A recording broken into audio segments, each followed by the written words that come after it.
pour toi, un Khamzat peut battre Cédric? Ben largement. Khamzat. C'est même pas une question qui se pose. Mais ouais, largement.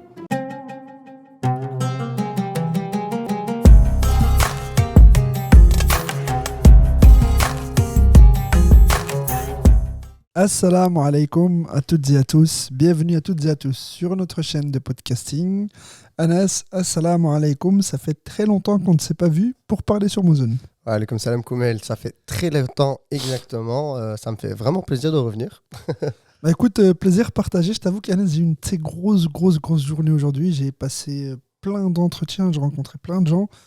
J'ai ma tête qui va exploser comme ça. Mais aujourd'hui, on a une formule un peu particulière. Certes, c'est vrai que la déco est la même. Mais la formule d'aujourd'hui, elle est particulièrement intéressante. Et Anas, tu vas nous en dire un peu plus. Qu'est-ce que la formule d'aujourd'hui ? La formule d'aujourd'hui, en fait, c'est un format long qu'on va découper. On l'a fait auparavant, mais cette fois-ci, c'est préparé. La première fois qu'on l'avait fait, c'était pas du tout préparé. On est parti en one shot. On est parti en one shot, tandis qu'ici, on est vraiment préparé. On sait de quel sujet traiter à quel moment, et c'est ce qu'on va faire en fait. C'est pour vraiment savoir reprendre toute l'actualité qui s'est passée ces dernières semaines. Ouais, exactement. Et les traiter avec vous dans les commentaires et entre nous, partager nos idées, voir qu'est-ce qu'on en pense et comment on réfléchit et peut-être, si on a des solutions, dire des solutions, entre guillemets, des solutions, parce que après, on n'est pas des professeurs ou encore autre chose. Ouais. Effectivement, donc, on a décidé pour cet épisode, pour ce nouveau format, malgré le décor qui est le même, d'aborder l'actualité médiatique. Et donc, pour pouvoir le faire, on a plus ou moins 5 parties. On a une partie internationale, une partie nationale, une partie artistique, une partie divers, et une partie sportive, dont on va parler et en espérant que ça plaise aux gens qui découvriront cette formule. Alain, de quelle partie préfères-tu commencer ? Sur quelle partie tu veux commencer aujourd'hui notre épisode ? Oh là là, franchement, je te laisse le choix. Moi, je suis. Ok, d'accord, super. Parlons de l'actualité sportive. Qui est toute récente. Donc, pour les passionnés de boxe, comme vous le saviez, j'ai été moi-même un ancien boxeur. Et donc, ce week-end, il y avait un combat incroyable au niveau de l'ampleur médiatique. C'était une opposition de style. C'était un combattant MMA face à un boxeur professionnel. Francis Ngannou face à Tyson Fury. Le Camerounais face au Britannique. Victoire du Britannique après 10 rounds explosifs. Et un knockdown. Un knockdown, c'est quoi ? C'est quand en fait un adversaire en boxe met un coup à l'autre et le fait tomber et l'arbitre commence à compter le 1, 2, etc. Francis Ngannou a mis Tyson Fury knockdown au 5e round. C'était incroyable comme combat. Alors, les avis étaient divergents au sujet de ce combat. Moi, personnellement, j'ai un avis assez tranché parce que les gens ont vu le knockdown de Francis Ngannou à l'égard de Tyson Fury. Moi, j'ai trouvé personnellement que Tyson Fury gagnait tout le combat, tout simplement parce que de 1, c'était pas le plus beau combat, c'était pas le combat le plus technique. De 2, Tyson Fury maîtrisait l'ensemble des coups qu'il a donnés à Francis Ngannou. Il avait une meilleure maîtrise de la stratégie du combat, beaucoup plus efficace, beaucoup plus précis, beaucoup plus rapide, beaucoup plus technique. La seule chose que je donne à l'avantage de Francis Ngannou, c'est la maîtrise du centre du ring et en même temps sa vaillance. Sinon, pour le reste, je ne le donne pas du tout vainqueur. Si je me trompe pas, je pense qu'il y a aussi beaucoup d'autres boxeurs qui ont dit qu'il fallait quand même un rematch. Parce que d'après eux, quand même, le combat ne s'est pas fini comme il aurait dû se finir. Après, c'est qu'est-ce que j'ai vu. Ouais, moi je t'avoue que pour moi, en tant que pour faire une analyse pugilistique, tu vois, pour moi, les critères sur lesquels tu vas évaluer un boxeur, c'est simple. C'est sa technique, c'est sa maîtrise de la technique, c'est la variation de rythme, c'est la maîtrise du ring, c'est la vaillance, et en même temps, c'est l'impact que vont avoir les coups. Alors certes, quand tu regardes le ratio au niveau des coups donnés et de coups touchés, Tyson Fury est largement au-dessus de Francis Ngannou. Par exemple, au premier round, je crois que Francis Ngannou avait lancé 11 coups, seuls 6 avaient touché. Alors que son adversaire en avait lancé une trentaine et plus d'une vingtaine avait touché l'adversaire. Donc ça fait un certain ratio, tu vois. Là, Donc, c'est déjà pas mal. ouais, et ensuite, ce qu'il y a eu aussi, c'est pas parce que Francis Ngannou a mis un coup à Tyson Fury et l'a fait tomber qu'il gagne l'ensemble du combat. Tu peux mettre, donc ça on appelle ça un knockdown. Tu peux mettre un knockdown et perdre 10 rounds, tu vois. Pourquoi? Tout simplement parce que ton adversaire est meilleur techniquement. Ouais. Et comme je disais, c'était pas le plus beau combat à voir, tu vois. C'est pas un combat pour les fans de boxe. C'est pas comment il s'appelle, Rigondo. Comment il s'appelle? Non, pardon. J'ai oublié son nom. Je vais regarder en même temps. C'est pas Lomachenko si face je me à trompe pas, il y avait Rigondo. Ouais. Le 2 octobre ou le 1er octobre, il y avait quand même Cédric contre Jordan. Ouais, Jordan, t'es mort. Ouais, ça c'est encore autre chose, tu vois. Ça, oui, c'est encore autre... sais, mais je veux dire, il y a aussi ces genres de combats-là. Et justement, là, je voulais revenir sur cette question-là parce que je pense qu'on en a discuté avec NS. Ouais, NS Higuin, ouais. Qui est passé dans un de nos épisodes et on en vous verrez ici ou là. Ouais, ça dépend. Et je pense qu'on a aussi déjà parlé. Donc, dans le monde du boxe, il y a quand même deux sortes de combat de boxe. Il y a le combat de boxe, vraiment combat de boxe. Et il y a le combat de boxe pour de l'argent. C'est des gros titres juste pour s'amasser de l'argent et tout le monde est heureux dans l'histoire à la fin. Mais c'est ce qu'il y a eu avec Francis Ngannou, Tyson Fury. Hein. C'était une façon de gagner de l'argent. C'était ça, pour moi, d'un point de vue purement boxe, mais comme je disais, il y avait Rigondo face à Lomachenko. Ça a été un combat technique. Certes, c'est pas la même catégorie de poids. Ils sont beaucoup plus légers que Tyson Fury et Francis Ngannou, qui sont des poids lourds. Mais techniquement, il y avait quelque chose d'intéressant. Quand tu prends, par exemple, un combat pur en MMA, tu vois, où tu as envie de voir appelons un chat, de la violence, tu regardes Conor McGregor face à Khabib Nurmagomedov, ben là tu vois effectivement, à la fois il y a ce côté buzz, média, de l'argent, etc. Mais il y a également ce côté violence que tout le monde recherche. En plus, je pense que ce match, il n'a pas duré très longtemps. Il a été, je crois, jusqu'au 6e round quand même, Conor McGregor. Ouais. Et là, la condition, elle a joué des tours. Mais par exemple, quand tu regardes autre chose, un combat plus ou moins du même genre, Tyson Fury, le boxeur qui a boxé Francis Ngannou, il a fait un combat contre Deontay Wilder. Ben, ce combat-là, c'était un combat... Il en a fait deux. C'est un combat fou. Le premier combat, il prend des coups, il tombe et il se relève. Il revient de nulle part, tu vois. Ouais. Donc, c'était relativement intéressant comme combat. Et pour répondre à ta question du type de combat, effectivement, tu as certains combattants qui font des combats parce que comme ils ont une certaine cote de popularité, une certaine notoriété, ben les gens vont venir les voir et les soutenir, peu importe l'adversaire qu'ils ont. Ouais. Et ensuite, tu as des combats pour les fans de boxe, les gens qui sont vraiment à la recherche de, tu vois, de quelque chose de fin, de quelque chose de subtil et technique. Ouais.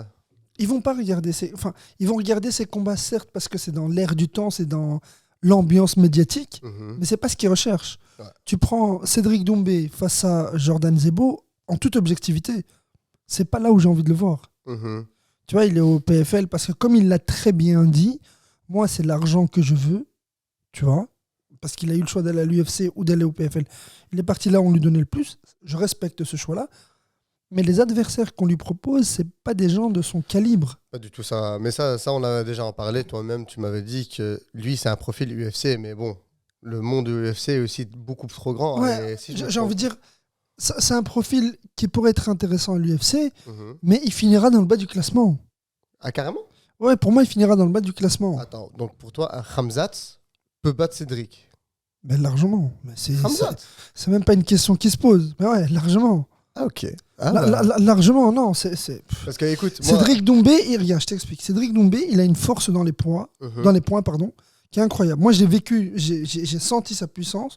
J'ai eu la chance de m'entraîner avec lui. D'ailleurs, on a même boxé dans un événement ensemble en Suisse, tu vois. Ça s'appelait le Jura Fight. À l'époque, il avait boxé, comment est-ce qu'il s'appelle Yohan Kongolo. Et moi, j'avais boxé un Iranien, un Suisse-Iranien, tu vois. Et si vous allez sur l'Instagram de Koumel, vous allez retrouver la photo de Cédric sans barbe. Vous avez une photo ensemble dessus. Je l'ai stalké, Koumel. Et moi, je suis comme ça, avec une chemise et un pull. Chemise à carreaux, en t-shirt. non, c'était avec des manches longues. Non, mais comme je te disais, donc, moi, j'ai ressenti sa puissance, parce qu'à moi, il s'est entraîné à Bruxelles et je me suis entraîné quelques fois avec lui. Effectivement, c'est quelqu'un qui frappe très, très fort. J'ai rarement vu quelqu'un de sa puissance. J'ai rencontré des boxeurs poids lourds qui n'avaient pas sa force de frappe et je te jure, c'est vraiment vrai. Il est puissant, mais c'est une folie ce qu'il a. C'est inhumain. Cependant, à l'UFC, les adversaires qu'il aurait eu en face, s'il avait été là-bas, s'il avait eu ces adversaires-là en face de lui aujourd'hui, je peux te dire que je donne pas cher de lui. Ok.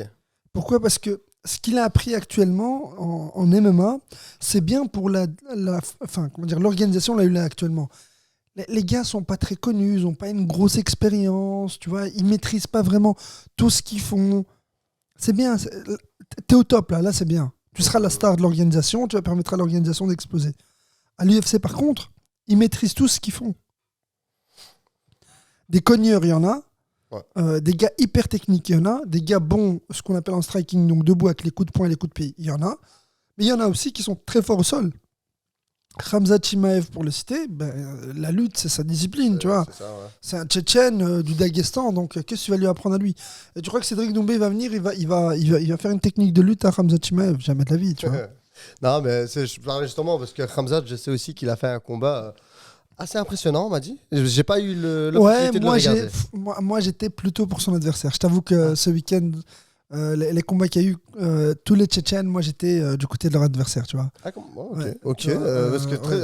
Parce que je sais qu'il y avait beaucoup de gens qui étaient quand même du côté de Khamzat, parce que Khamzat, c'est le petit protégé à Khabibi. Enfin, non, protégé. c'est Islam Makhachev. Ah, c'est Islam. Qui est le protégé de Khabib Nurmagomedov. Mais Khamzat, il a pas un lien avec. Ouais, ils sont tchétchènes, c'est ça leur lien. C'est ça leur lien. Ah, ok, ça. Bref. Mais je sais que donc pour ce combat-là, il y avait beaucoup de gens qui s'étaient quand même pour Khamzat. Ils voulaient voir, en fait, comme tu as dit, le monstre se déchaîner. Parce qu'apparemment, comme tu sais, enfin, je suis pas du tout dans la boxe, je suis pas du tout dans l'UFC, les gens ils doivent le savoir quand même. Moi, j'entends sûrement les échos et on me dit que, on m'a déjà dit plusieurs fois, Khamzat, dès qu'il entre dans le terrain, c'est un animal qui rentre en fait. Il est imposant déjà physiquement. Ah ouais. Et là, question technique, apparemment, il est aussi très violent. En fait, ouais, c'est le profil d'adversaire, de combattant qui est très fort en lutte et qui est très impressionnant, qui est un peu fou. Voilà, ouais. Tu vois. Donc c'est pour ça qu'il est impressionnant. Mais moi, le combat qu'il a fait, moi, je l'ai pas trouvé particulièrement impressionnant. Il y a d'autres combats où il était beaucoup plus fort. Mais voilà, après, il a gagné son combat. Islam Makhachev a gagné son combat également. Que tu vas dire, Islam Makhachev a gagné par KO. Il a mis un coup de pied à la tête de son adversaire. Il l'a mis KO. Voilà, il a fini au sol. Très bien, les gars, vous avez gagné vos combats. Je ne peux que m'incliner face à votre victoire, tu vois. Ouais. Par contre, il y a une victoire face à laquelle je ne m'incline pas, mais c'est celle du Ballon d'Or. Messi qui gagne son 8e Ballon d'Or. Je ne comprends pas cette décision. Je te jure, je ne comprends pas. Haaland, il fait quoi ? Franchement, il y a d'autres footballeurs qui mériteraient le Ballon d'Or, à part Messi. Je sais, certains de mes potes vont me dire que je suis un footix, mais effectivement, j'en suis un. Un footix, c'est quelqu'un qui n'y connaît rien au foot et qui parle de foot. Et moi aussi, je suis un footix, t'inquiète. Par contre, moi, ce que j'ai kiffé ce week-end, en plus de Tyson Fury, Francis Ngannou, c'est les 2 goals de Bellingham face au Barça. Tu vois, le Real de Madrid a gagné 2-1 face au Barça. Oui, j'avais vu ça. J'ai pas regardé le match, mais j'ai vu le résultat final. Donc, mais, même, bravo le Real, bravo les merengues. On est derrière vous. Et durant notre absence, j'ai aussi regardé un match live dans le terrain de Lisbonne. J'ai oublié l'équipe de foot, comment il s'appelle, les belles. Je sais pas, je connais pas. Bref, c'était l'équipe de Lisbonne contre Porto. C'était mon premier match, c'était hyper intéressant, super amusant même, on a bien rigolé. Lisbonne avait gagné. Et en fait, c'était aussi pour un titre, mais je sais plus lequel. Je suis tellement nul au foot. En fait, je vais accompagner mes amis pour le foot, les regarder, j'aime beaucoup. Mais sinon, tu me poses une question, tu me dis qui joue meilleur, c'est qui le meilleur joueur au foot. Moi, je te réponds encore toujours Ronaldinho. Moi, je suis bloqué dans les temps. Après, je suis d'accord avec toi. Hein. Désolé, je baille, je suis exténué. Pour moi, le meilleur joueur de tous les temps, de tous les temps. En tout cas, ouais, l'un des meilleurs joueurs de tous les temps, pour moi, c'est Ronaldinho. Ah bah voilà. Ronaldinho, sans son hygiène de vie catastrophique, ça aurait été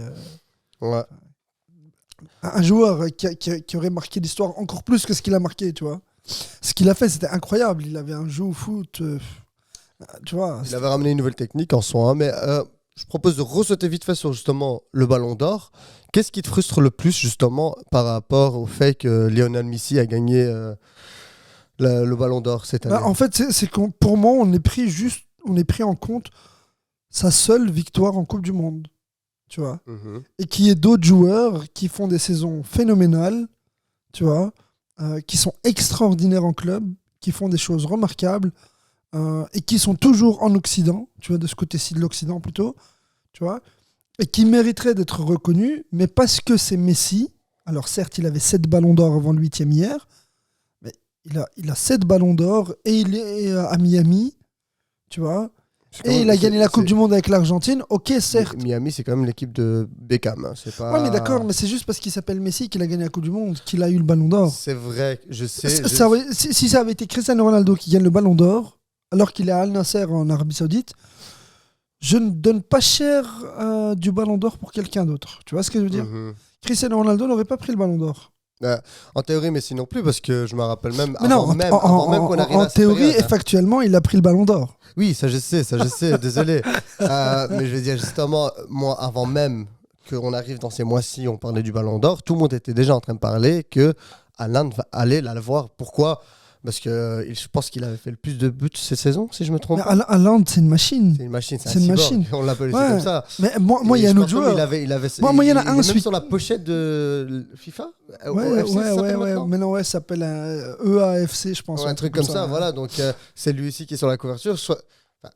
La plupart du temps, les gens qui sont sur la couverture. Moi je te jure, après la prestation de ce week-end, j'aurais donné le ballon d'or, tu sais à qui ? À Bellingham pour ses 2 buts face au Barça. Tu vois ? Il cherche des problèmes. C'est une cartouche gratuite. Non mais, ayant parlé de l'actualité football, je vois que tu es essoufflé après cette actualité sportive. Ah, j'ai couru là, je l'ai senti. J'ai l'impression que j'ai tapé 10 rounds de 3 minutes. Je le sens.